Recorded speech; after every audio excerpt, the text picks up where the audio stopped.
జై rebel star. 2 సంవత్సరాల నుంచి నా బాడీలో మొత్తం ఆ పేరే మోగుతుంది. సరే, దానికి తర్వాత వస్తాను. యాక్చువల్గా ఈరోజు నిజంగా నాకు చాలా టైట్గా ఉన్న షెడ్యూల్లో ఇక్కడికి రావడం జరిగింది.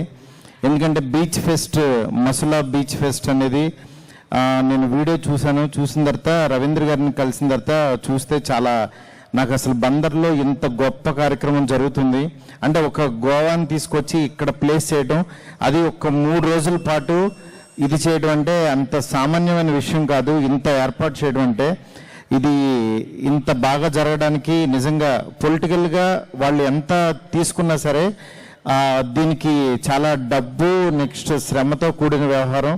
అలాంటిది మీ అందరి కోసం ఇంత పెద్ద ప్రోగ్రామ్ని తీసుకొచ్చారంటే నిజంగా ఇలాంటి నాయకులు ఉన్నందుకు మీరు చాలా చాలా చాలా చాలా ఆనందపడాలి. ఎస్. నెక్స్ట్ ఇంకొకటి ఏంటంటే, నేను యాక్చువల్ ఇక్కడ నుంచి 1999 ఎండింగ్లో హైదరాబాద్ వెళ్ళాను. నేను ఇక్కడ ఒక రాధికా థియేటర్ అని ఉంది, రాధికా థియేటర్ ఆపోజిట్లో ఒక అరటిపళ్ళు బండి ఉండేది మా నాన్నది. అరటిపళ్ళు అక్కడ అమ్ముతూ నేను అక్కడ సినిమాలు వస్తే ఆ సినిమాలు చూసి అక్కడ నా నోట్బుక్లో బొమ్మలు వేసుకుంటూ ఉండేవాడిని. దాని తర్వాత 99లో ఇక్కడ రాజాగారి సెంటర్లో నెంబర్ ప్లేట్లు వేసేవాడిని. స్టిక్కరింగ్ షాప్ ఉండేది నాకు. ఇక్కడ కాలేజీలో, హిందూ కాలేజీలో చదువుకుంటూ ఆపోజిట్ కనకదుర్గ ఆటోమొబైల్స్ ఉండేది, అక్కడ నెంబర్ ప్లేట్లు వేసేవాడిని. ఇవన్నీ ఎందుకు చెప్తున్నానంటే, నిజంగా ఒక మనిషి కష్టపడితే ఎంత దూరం వెళ్తాడు అనడానికి లివింగ్ ఎగ్జాంపుల్ నేనే.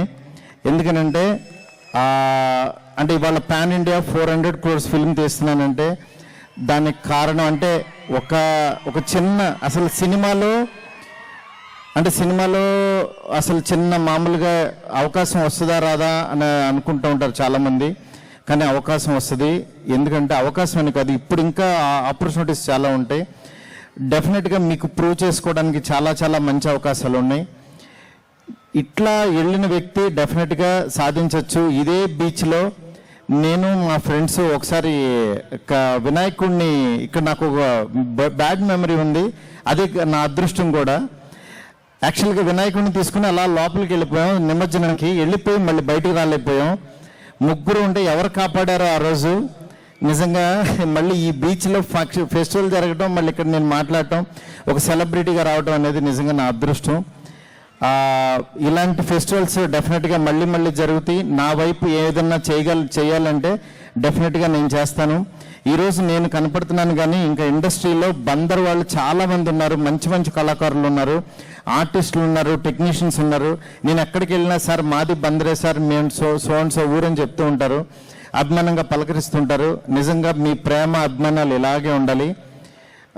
గత 2 సంవత్సరాలుగా నేను యాక్చువల్గా ఇప్పటివరకు చాలా సినిమాలు చేశాను. ఒక ప్రభాస్ గారి దగ్గర యాక్చువల్గా 2 yearsగా నేను యాక్చువల్గా ఫస్ట్ టైం ఈ సినిమా గురించి మాట్లాడుతున్నాను. ఇంతవరకు అసలు ఎక్కడ మాట్లాడలేదు. ఎందుకంటే నేను కాదు, నా పని మాట్లాడాలని చెప్పి నేను ఇదయ్యాను. మీ ఫ్యాన్స్, మీరు నా దగ్గర నుంచి, ఆయన దగ్గర నుంచి ఏం ఎక్స్పెక్ట్ చేస్తున్నారో, మీరు ఎక్స్పెక్ట్ చేసేదానికంటే 1% ఎక్కువ ఇస్తాను, అందులో డౌటే లేదు.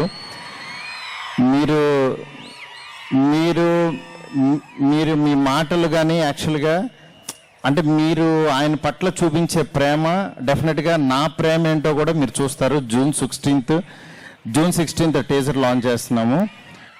డెఫినెట్గా రాజులకే రాజు, Prabhas Raju, you see. Okay, thank you so much.